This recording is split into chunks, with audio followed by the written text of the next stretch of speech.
Today on the Mr. Maple Show podcast, Tim and Matt interview Tony Avent of Plant Delights Nursery.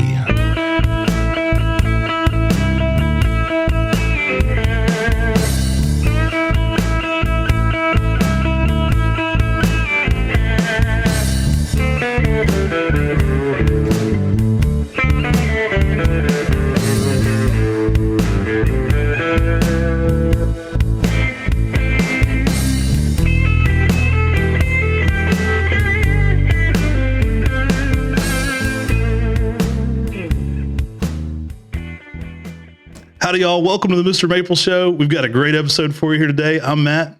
And I'm Tim. And y'all, make sure you find us on your favorite podcast platform and just give us a 5-star rating. We would really appreciate it. Make sure you're subscribed. And as always, check us out on YouTube. We've got daily content on YouTube. It's called the Mr. Maple Show. Make sure you're subscribed. Guys, we're here with literally a horticulture legend. We got Tony Avent in the house today. He needs no introduction. If you're into plants, if you found our YouTube channel, you already know who Tony Avent is. We're excited to have him on here, owner of Plant Delights Nursery. Tony, thanks for being here today. Thank you for giving the opportunity. We're pretty excited about this. Tony is, you've been a longtime mentor of us, and it's funny, we don't get to talk plants enough. Normally we talk business, so we come bug you. Tim and I come take you out to dinner and pick your brain about SEO and weird stuff like that. Like, we were down here a couple years ago and we're walking around talking plants, and I'm like, hey, we don't ever get to do this part. We were always asking too many business questions. But you did write a book. You are an author, or maybe multiple books, but I know you've got one specifically. So You Want to Start a Nursery, and it's a Timber Press author book, correct?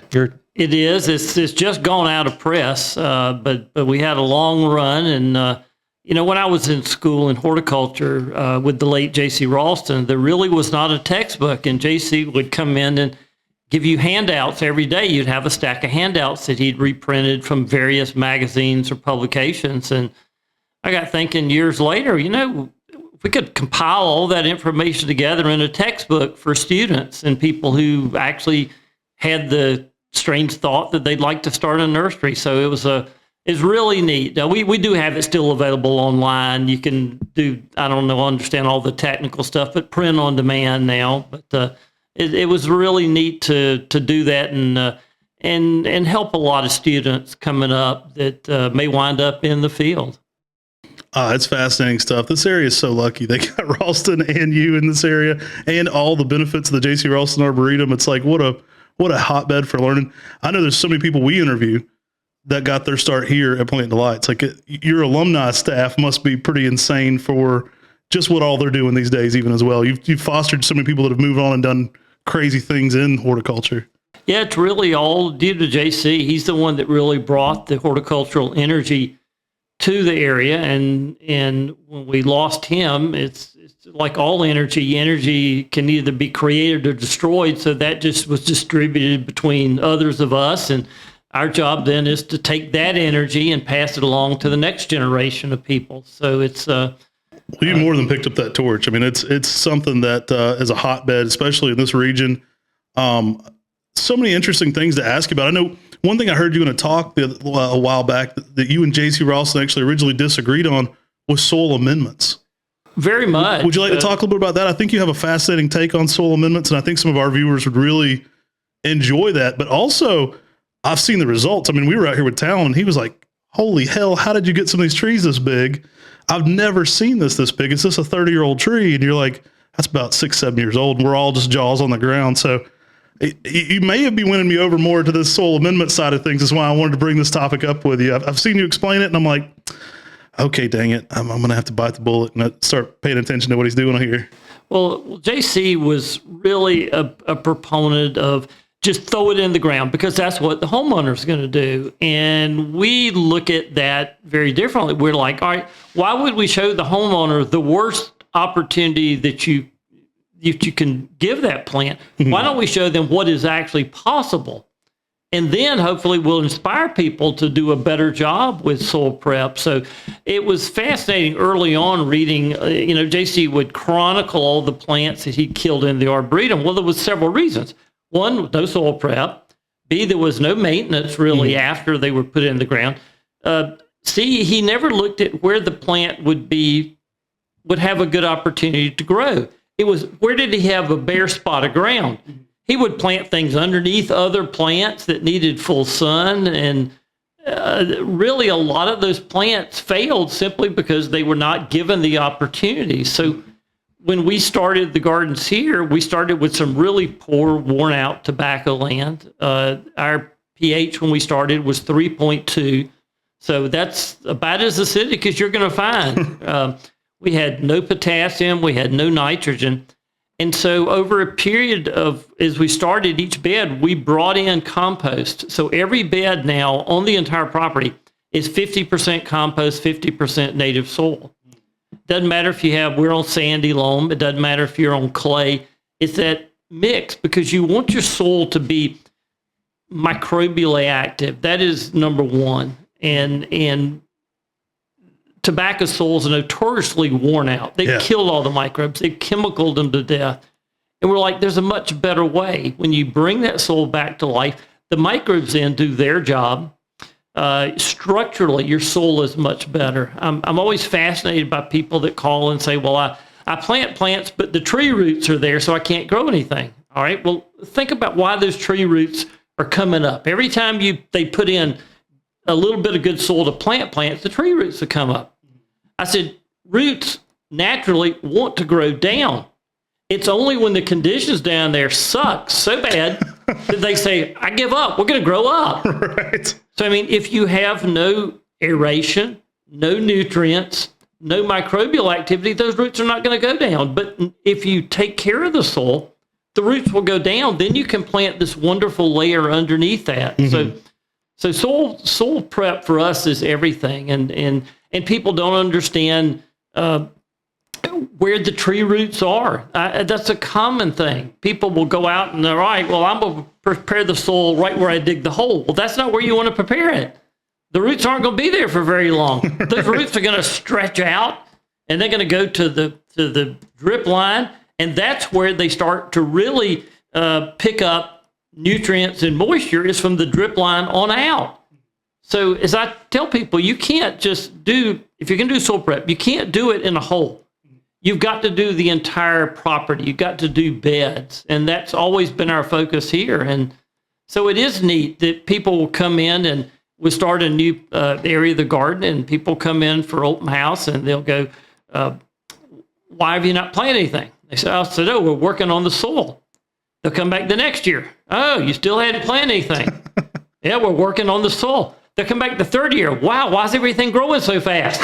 Remember those last 2 years? Right. I know we were blown. I was specifically at Ginkgo up next to your house when we were walking around with Talon, and you just had incredible growth. Do you typically try for different preps for different plants, or do you go with mostly the similar prep here at your landscape? Is there something specific you'd recommend for our listeners for more of a Japanese maple prep as well? I think they'd be interested in that. 99% of the plants can take the exact same soil prep. So I was always fascinated as a kid because people would say, well, you want this fertilizer for this and this for this, and you want this acidic soil for this and a little more alkaline for this. It's hogwash. Yeah. The majority of plants grow fine. If you target a pH between 6 and 6.5, you get a calcium-magnesium ratio around 6:1. There is not a plant, or very few plants, that you cannot grow. So outside of our desert habitats, and those are done differently, then we take the 50-50 mix, the 50% native soil, whatever your native soil is, 50% compost, and then we mix that with 50% of a gravel product called permatil, it's a North Carolina naturally mined product. It's a pop slate. And so those beds wind up 50% permatil, 25% native soil, 25% compost. And that just requires a much different level of drainage. But for normal plants, man, a 50-50 mix is going to give you insane growth. I mean, your results are there. I mean, like I said, you've converted me over from less to more. I specifically remember seeing towards the front of your house a Mizuho Benny that we gifted him. We gifted you, and it was a small 3-gallon. It's bigger than our stock when we got to see it. And then seeing it in your landscape, I'm just like, wow, that is huge. And I go back and I check the back of the tag where it says from Mr. Maple, and it's I'm like, dang it was from us. He didn't want to believe it was from us. Yeah, I mean that's the key with soil prep, and it's just like when we can convert people and get them interested in doing it correctly, it is truly a game changer. People will come and they'll look at trees in the garden. Well, how this must be 100 years old? No, that's 20 years old. And it's like, what? No, it's all in the soil, and there's just so much opportunity for people to garden at a very different level and have gardens grow faster. We don't use any chemical fertilizers in the garden in the last 37 years. So it's all done organically. Nature's got an incredible system. We just shoot ourselves in the foot. Right. And we have a town nearby, and years ago, I read an article that they had hired a new company where townspeople pay a company to come vacuum up all the leaves that fall. Well, the leaves are nothing but pure fertilizer.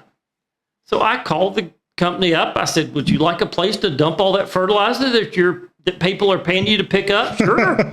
So we get hundreds of loads of fertilizer in the form of leaves that were sucked up from the curbs every year. Wow. And it's just amazing. So those people rake their fertilizer to the curb and then go to the box stores and buy more fertilizer in bags. And then they pay somebody to bring their fertilizer that they got rid of to us. As they say in the South, here's your sign. That's awesome. That's amazing. So you're known for all types of plants at Plant Delights and Juniper Level Botanical Gardens, which is the gardens here that has such an amazing amount of rare plants. And I've just got to ask you, I know you like Japanese maples.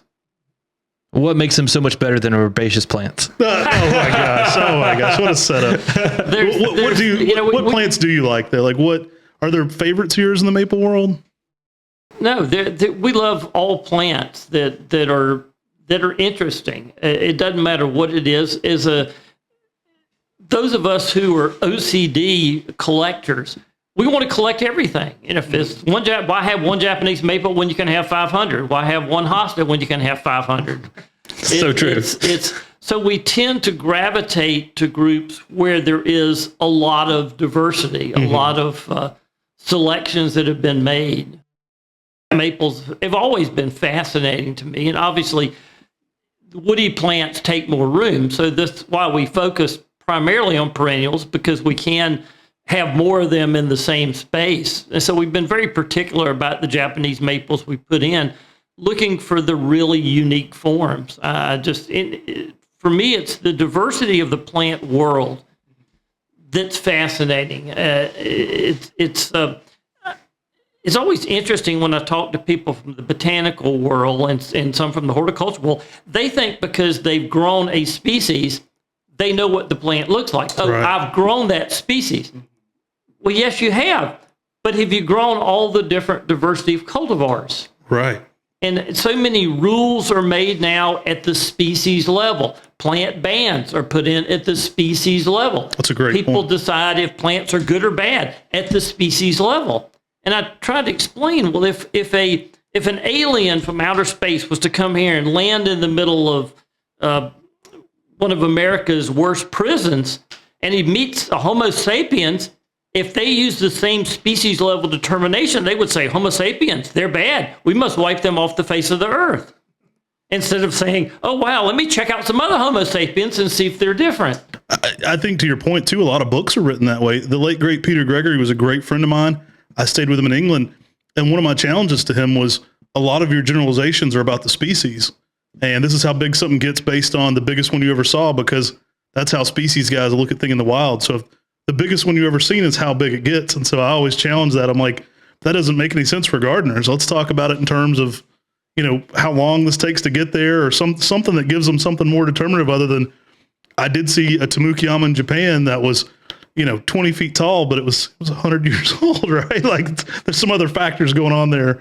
There really are. The species are amazing. And I think we need to, as part of the education for people, is to understand that not every member of the species is great. And now some species are much more plastic than others. Right. Some have incredible diversity. Some have very limited genetic pool. There's a little gesneriid we grow called Titanotrichium. somebody did a look at the genome of that, and it occurs in China and Taiwan and some other countries around there. There's no variation, absolutely none. You could grow 100,000. They would almost look clonal. There's none. But you get something like Japanese maples, and you grow from seed. They're like, oh my gosh. Yeah, I don't know how many named species. I mean, how many named cultivars are. We have over 1,500 now. So yeah. It's insane. And so the diversity is really quite incredible. And that's what's fascinating. And that's what leads to the ability to collect plants. Collecting in my world is a good thing. Mm-hmm. We have a lot of people that say, well, you don't want to be a plant collector. I remember when I was in school and being taught by landscape architects, which are people that as a group, unfortunately, don't like plants. There are some very good landscape architects, and give them a hug, but the large portion of them actually don't like plants. And they always would teach me, you want to limit your plant selection. Anything more than 10 plants, your garden's going to look weedy or junky. Mm-hmm. You don't want to be a collector. I was like, what do you mean you don't want to be a collector? And they would teach you things like, you should never buy a plant unless you know where you're going to put it. And I thought, that's the most bizarre thing I've ever heard. Can you imagine if you went to a car dealer and they said, no, you should not buy that car unless you know everywhere you're going to drive it. Or you go to a clothes store and say, no, you should not buy those clothes unless you know everywhere you're ever going to wear those. What a bizarre way of looking at things. Hey, I'm all for collecting. I don't think that's what pays the bills around here is the collectors. So we appreciate the. I guess it's interesting, and it's a different mentality, with plant collectors. Like we were talking about this with maybe it was a Jim, I don't remember, but like a lot of doctors become plant collectors, kind of in the way that you study things. There's maybe it has to do with the way their training goes, but there's a mentality to like a high level plant collecting. So a lot of people do it to relax, but it's it's interesting. And the mentality of it's interesting of like, I'm going to be a plant collector, but it's I'm a hoarder extraordinaire. So it's one of those things that comes naturally to me. I have to have every form and every shape. Once I find a species I like, I need every single thing in that category. But it's definitely an obsession. There's no question about that. The key is, hopefully, the difference between hoarders and collectors. Collectors actually do something with their collection. Hoarders don't. Hoarders just have it. And, I visited former customers that bought tons of stuff, never planted anything. Mm-hmm. For them, it was all about having it. And a lot of the stuff they'd let die. A collector really wants to get it in the ground, wants to study it as it grows. So I do think there is as anything, we have spectrums. So you got hoarders at one end, collectors at the other end, and hopefully more people are toward the end of collecting. Right. So it's not just the one-upsmanship; it's the enjoying the having. It's not the just I got it feeling. It's the actual meaning something in your life and enjoyment you get from it. Absolutely. I mean, the old early plant collectors in places like the UK, where they've been collecting for hundreds of years. Then it was a one-upsmanship. Right. It was, I have it, you can't have it. And that was the cool thing about JC. He was the exact opposite. I've got it, and damn it, before I lose it, I'm going to propagate it and get it to everybody I can do. And so that's sort of been our philosophy of, yes, we want to get it, but we don't want to be the only one that has it. So it's always sad to go to collectors that have things and they simply won't share. And that's a real sad part of where we are as botanic gardens now in the conservation world, because we're conservationists, we're ex situ conservationists, we're conserving outside of the original site because we think that makes more sense than being an in situ conservationist. Now, I spent 8 years on the North Carolina Rare Plant Scientific Committee, and our job was to decide which properties had rare plants that the state should buy. But the problem was once they bought them, they isolated it so nobody could get in there to see them, or very much restricted access. They were using public money to buy them, but wouldn't let anybody in there, and then would not let you propagate things from there. And we're like, no. That's not the way it works. You need to let everybody propagate these plants. So we come at it from a very different way, that it's, for us, conservation by propagation. Right. That's our mantra, and that's what JC was about, was let's not just get it and conserve it off site, because inside, with climate changing, plants are not going to live where they are now. They can't move. It used to be plants would migrate. So many plants in Florida now that came from the Ohio Valley and Delaware valleys during one of our 17 glaciations that America's been under. But those plants used to be able to move back. They can't move back. We built roads, we built cities. The plants are like, damn, this stuff in the way now. I can't move anymore. So we have to have what we call human-assisted migration. And so, but you've got a segment of the market now that's very much against migration. They are people who are fixed signs. Mm-hmm. It's a zodiac thing. They don't ever want change. Here's where it was when my ancestors came to America. Here's where it should always stay. Damn it, and it's going to die there. They get real defensive. Those people, when you start pointing out their time frames for when they only want natives, you're like, no, wait a minute. What kind of time frame is your native only selection for? Is it the 1800s? Is it? It starts getting a little sticky when you kind of pin them to the only time frame they want there. Well, they do. That group is sadly very narrow-minded, and as we try to explain to people, native is not a place in location; it is only a place in time.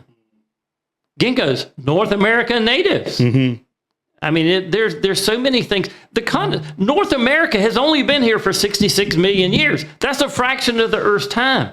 North America did not exist 66 million years ago. People don't realize that. They don't bother to actually dig deeper. The climate, we found petrified wood here on our property, quite a bit of it, petrified cedar, cypress, and palm tree. 90 million years ago, that's late Cretaceous, the Earth was 22 degrees warmer than it is now. That's global warming. I'm sorry. I can't get really excited over a half a degree over, 50 years. When things were very different. People don't realize the Antarctic was tropical far longer than it's been frozen. Tropical. The University of Pennsylvania went up there several years ago and they found metasequoia that were 26-foot diameter trunks. Think about 26-foot diameter trunks. The climate had changed so fast. The trunks were not petrified. The leaves were still on the ground intact. When you hear that, how can that not give you a different perspective? Forget about the woolly mammoths. Let's get some of these metasequoias. Where's the guy cloning the Dawn Redwoods, dang it? Oh my gosh. Well, we're going to get to the point where we can take some of those genetics, just sort of a la Jurassic Park, and bring back some of these species that we have fossils of, but we've never seen. I have confidence that will happen. So it's a cliche question, but our viewers love to hear the stories behind people. What got you into horticulture? Do you have an early memory that kind of guided this nature and force that is Tony Avent into horticulture? How did that all come about? It's a gift. We're all given gifts by the universe, and so we're simply the vessels with which those gifts were through. And I was given a quirky combination of genetics. My father was a gardener and plant breeder. He was not very good at it. And so we fought all the time because his level of what was acceptable and mine were very different. So he built me my first greenhouse when I was 7 years old, and we fought tooth and nail. I would grow plants, and when I decided something would be thrown out because it was diseased or sick or whatever, I would throw it, and he'd bring it back in.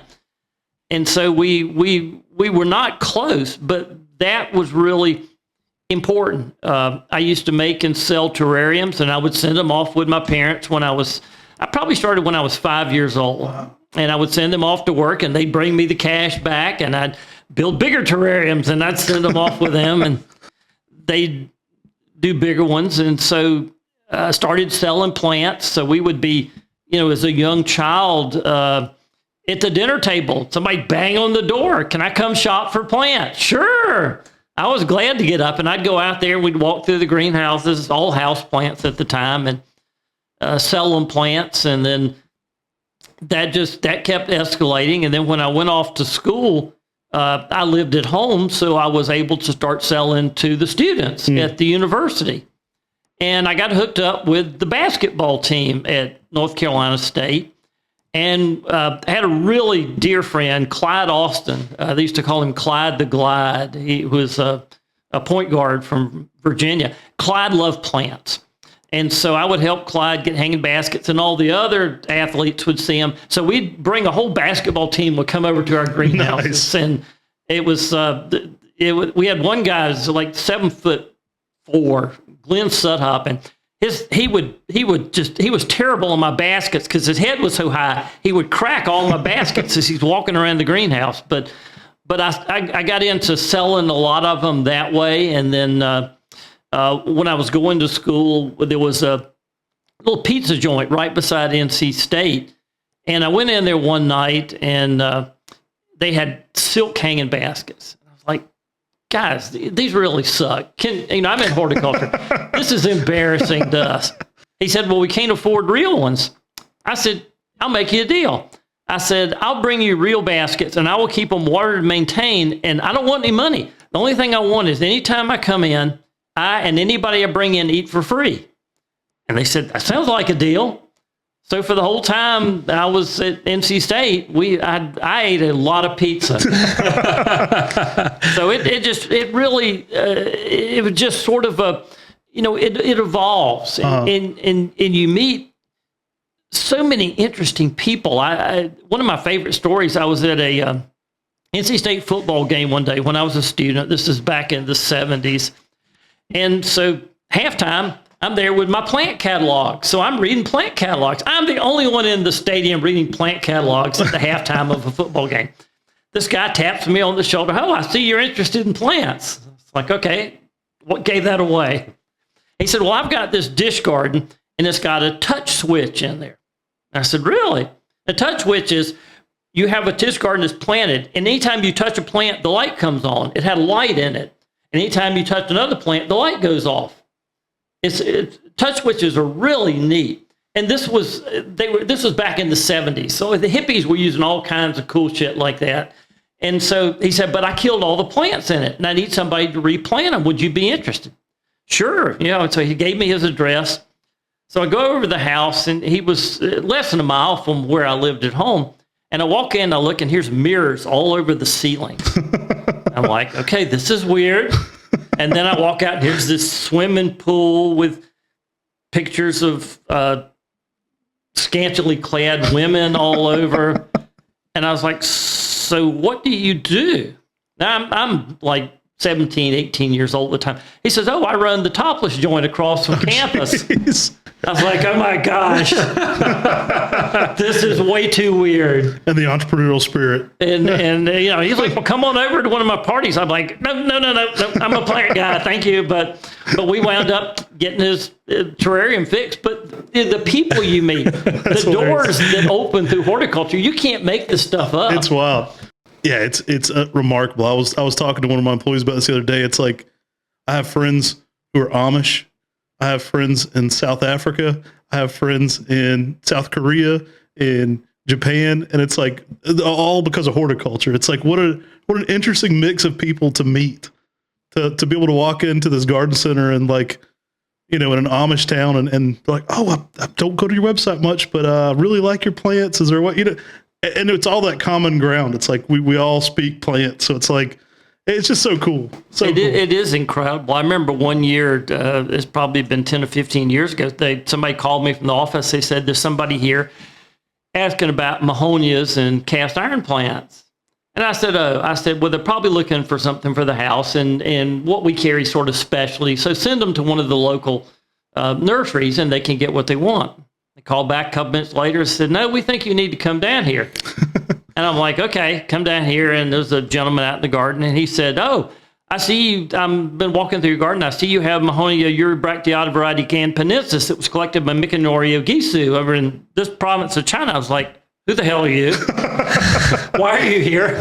Not your average garden center. No. He's like, oh, I'm from France. I'm a plant collector over there, and I know Mikanori, and I know the Belders, and I've been watching your website, so I flew over here because you have stuff that nobody else has. I was like, oh my God, this is crazy stuff. Right. It's remarkable. And you, I can't imagine the level you get recognized for things like that, because we were walking around a garden center in Japan and somebody was like, "Oh, I know you." I was on your website. So like, I can't even imagine with the time you've had in this, just the plant connections. You probably have some celebrity customers. It's crazy. I don't know if you want to even tell anybody that orders from me, but I would imagine that you get quite a few noteworthy people that have ordered from Plant Delights over the years. We have, and it's fascinating. One of our big customers, been our biggest customer, and I'm somewhere in the U.S. and I'm staying in a hotel, and I picked up the USA Today in the morning, and there's our customer on the front page, and I was like, wow, okay, that's pretty interesting. But yeah, you just reminded me of a story. I was over in the Bangkok market in Thailand several years ago, and I hear somebody calling my name and running towards me, and I'm like, what the heck is this? And this guy is just waving his hands, and he says, oh, Plant Delight, Eucomis Sparkling Burgundy. I said, yeah, that's our plant. He said, oh, I'm a Eucomis breeder from South Africa. Oh, wow. And I was like, man, it's just so, it is. It's the world's small, but once you get into plants, oh my gosh, it gets so much smaller, right? Like and everybody knows everybody. It's interesting. Like, you can go anywhere in the world and like, you're going to find your introductions. You're going to find plants you've grown here. The world gets so small when you get into the plant world, and it's such a cool way to have that connection all around. It is, and to think that people from all walks of life, love plants. And I don't know if you've ever heard my favorite story from Roger Gosler at Gosler's Nursery. They are very famous for their magnolias. So years ago, there was an article written about them. So Roger one day said he went in and answered the phone. Yes, I saw your article, and asked him a bunch of questions. So I'd like to get a catalog. What's your name? Raymond Burr. And of course, for those of a certain age, won't recognize Raymond Burr, but he was a huge TV star. Main character was Perry Mason, the lawyer. And so Roger sent him a catalog, and he said, didn't hear anything for about a year. And then he calls back and says, well, I've been ill, but I want to order 3 each of all your magnolias. And Roger says, we have 150 different magnolias. He said, yeah, I want 450. Roger says, that will be expensive to ship. Mom and I'll put them on the car, and we'll drive them down to your place in Napa Valley in California. Wow. And Raymond said, well, if you do that, I'll cook you dinner. Oh, wow. So they loaded them up, drove them down there, and Raymond helped them unload them and cook them dinner. That's so cool. I mean, that's the love. That's what is so great about our industry and so great about plants. It connects all these amazing people in a very special way. It's one of those things where when you start loving plants, you start speaking a different language, and then you meet somebody else and who also speaks that language, and it's just so fun and exciting. I know the very first time we met you and we came around and talked around the garden, I was just blown away. And it was right after, we're obviously infatuated with maples, but we started looking at other plants, and then, we started traveling to Japan, and then I'm like, look at all these rhodea. And you've got one of the best rhodea collections in the United States. In the world. And it's one of those plants where there's a lot of diversity. And I can tell you, I remember the first time we met Tony. He was speaking for Adriana Rothling, and we were there as selling, and we were like, get his autograph. Like we thought we'd met like Michael Jordan. Like we were so over the moon. So the fact that we like get to go to lunch with you and talk plants now is even, we were fans first and foremost. So it's kind of cool to have you on here. Well, it's neat to be here, but like I say, we're all the same. We're just lovers of nature and lovers of plants, and that's what connects us all. And that's pretty incredible. So Tony, I know that the USDA just recently updated all their hardiness map stuff. And what is it about this that is just so terribly wrong? Well, you have to look at it for what it is. It is simply, the hardiness maps are based on the average minimum low winter temperature over a 30-year period. So they get their spreadsheets out, and they say, here's the low each winter. Let's average it, divide it by 30, and here's what we get. Well, we're here in Raleigh, North Carolina. We went in the last one from being a zone 7B to being a zone 8A. there's no question that we can grow different plants now. Right. Without question. But by looking only at the low temperatures, if you bought truly zone 8A plants and put those in your garden, 6 out of the 30 years, we dropped much lower than that. All those plants would have died. So it is great for what it is, but it does not say you should only be growing zone 8A plants in our case. So people have to understand it. And I was on the committee that did the map before the last one. And one of the things we'd asked for is some overlays on the new maps, overlays like looking at the difference between day and night temperature, which is huge, which is why on the West Coast, everything grows, not everything, things that don't need heat grow much faster because they cool down at night. Instead of the plants respiring, that actually goes into growth. We don't have that here. We might cool down to 85 at night, where out there, they cool down to 45 or 55. So that's an important factor. The time that it's cold matters. The difference, how warm it gets in the day matters. So there's so many more factors. I love the map. I'm a huge fan of the map, but it's time for that map to expand and give you more information. What's hard too is I think a lot of customers want a one size fits all. So that heat index is what they're looking at. And they don't understand that the zones are really based off how cold hardy a plant is. And so even with the new updates for us, it's tricky because we were 6B, some of our regions right on the edge of 7. We've got -9 in the last 10 years twice. So, you're going to kill some plants if you're only going zone 7 plants. If you're, there's a few of those that they're going to need that zone 6 protection level. It's going to happen. It's not, if you're playing the averages, it's going to happen. It's not an if, it's going to happen. It's going to happen. And there's a lot of people that are not detail people. We get calls all the time. Well, I've seen Party Banana, Musa Bashu, growing in zone 4. It's fine there. Okay. Then give me the absolute low temperature without snow cover that it went through, and then I'll believe you. And they'll come back, oh yeah, it went through 0 degrees. Okay. 0 is zone 7. It's not zone 4. Zone 4 is -30. So when it goes through -30 with no snow cover and comes back, then you let me know. And what the problem I have with it is, as nurserymen, we're growing plants and we're putting a zone hardiness on a plant according to what we're seeing. And this is according to what the maps were. And then an arbitrary day comes forward and they say, I think everything moved up the maps have changed and now it's this zone. Well, now our recommendations all have to change because of what they've done, because they've changed what the map, the reason behind the map really is. Everything moved up at least 5 degrees for warmer. So if it was, or for actually colder. So if you were saying global warming was making things warmer, well, we actually got more cold in the ratings. So if it moved up 0.5, it would mean they were experiencing less cold winters, which I don't know. It got tricky for us because it's like, I think that'll kill some plants. Well, that's why I've always said your hardiness zone rating should be based on the temperature and number that the plants will tolerate, not on where they're located. That's where people screw up, and that's where all this crazy stuff online comes from. And of course, then you have the plants and plant information that all comes from Southern California. Right. Years ago, that breaks all the rules. Yeah, I was having dinner with a guy who turned out he wrote the Encyclopedia of Cycads, and I said, "So why is it that all the cycads in your encyclopedia are Zone 9?" He said, "It's because I live in Zone 9. That's all I know." I was like, "Well, that's just crazy." And of course, we started trying to. We found out that plenty of them are fine down to 0. Mm-hmm. So they're much hardier. So there's a lot of bad information.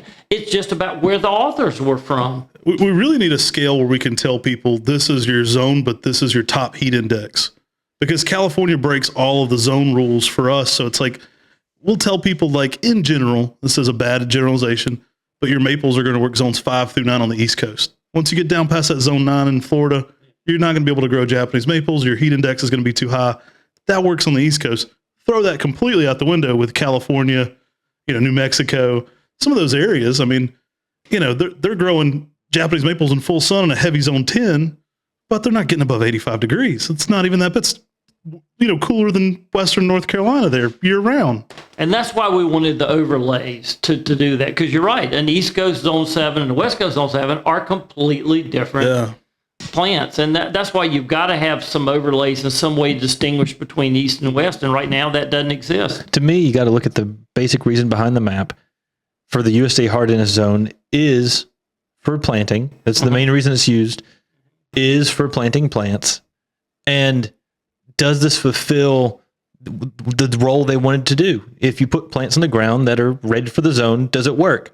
And right now, it doesn't really work. And that's where I have the problem, because it doesn't fulfill the job that the USDA hardiness map was set out to do in the first place. That's exactly right. I mean, you look at places like East Texas, they are now probably Zone 9A down around the Nacogdoches area, and they had -3 just a few years ago. That's not good. So there has to be a way to accommodate those cold events into the numbers of the map. And currently it's strictly an average. So that will require a whole rethinking. And you've got really good people running it. It's just somebody's got to get out of the box and say, oh, nope, wait a minute. We've done it this way. We need to add other factors in for people to be more successful. So we've got, a lot of collectors watching our show, typically people that collect woody ornamentals. What advice would you give just in general to the home gardener? What's some of the main mistakes they should be avoiding, and what advice would you give them? I know personally, one of your biggest advices is do it and try it, and don't be afraid to. One of the things you tell us all the time is plants don't read books. And so I love that. But what would you pass along to a lot of our listeners is like, hey, this is some words of advice for your garden? Well, we talked about the soil prep. That's really a big key. The second is don't be afraid of failure. I always love it when we have a customer call and I bought a plant and it died. Do you have any idea how many thousand different plants we kill each year? And so plants, don't equate plants with widgets. It's not a hammer. If you use it the first time and it breaks, that doesn't mean the hammer was defective. It means you learned something that you didn't already know. That's a good thing. Don't put that in the bad bucket. When you plant, it's fascinating. Some people are only planting in spring. Some people only plant in fall. We plant every week of the year. There is not a week that goes by. Plants, we find, establish much faster in the middle of summer. Much faster. You have to be able to water every day when you plant something in the middle of summer, but you only have to water for a week because it establishes in 7 days instead of 3 to 4 months if you plant it in fall and winter. So planting season, as I mentioned earlier, the diversity, it's all about diversity. We want to be attracting pollinators. We want to be attracting beneficial insects to the garden. We do that with diversity. It doesn't matter where the plant's from.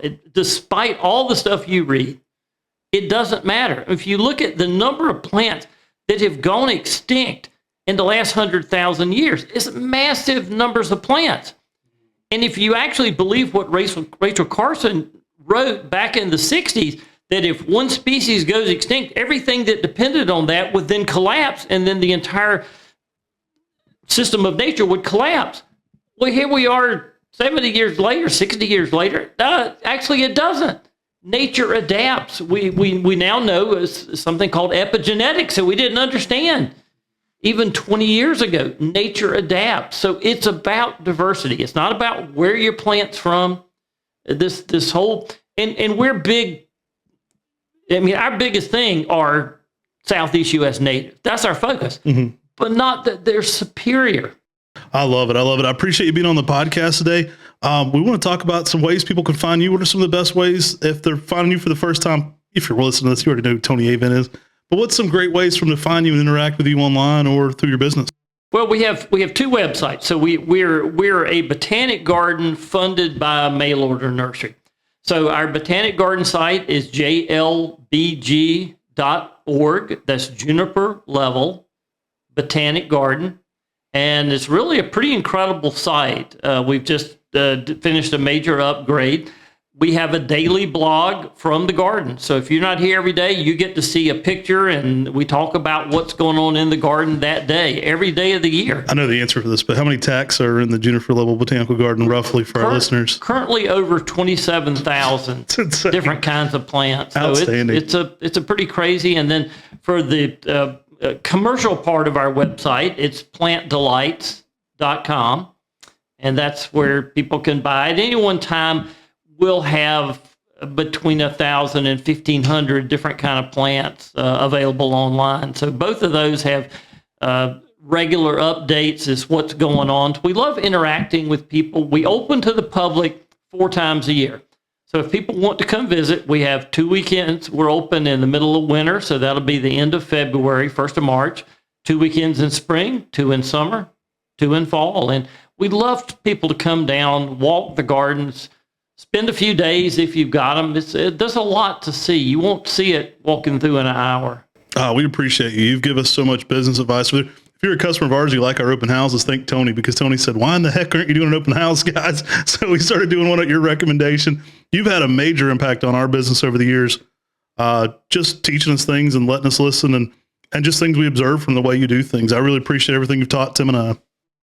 Well, we all stand on the backs of those that went before us. So none of us invent anything new. We just love to share it with the next generation. All right, guys. Well, appreciate you tuning in today. Thanks so much for subscribing to the Mr. Maple Show. If you haven't already, give us a 5-star review on your favorite podcast platform. Take care. God bless. Have a great day.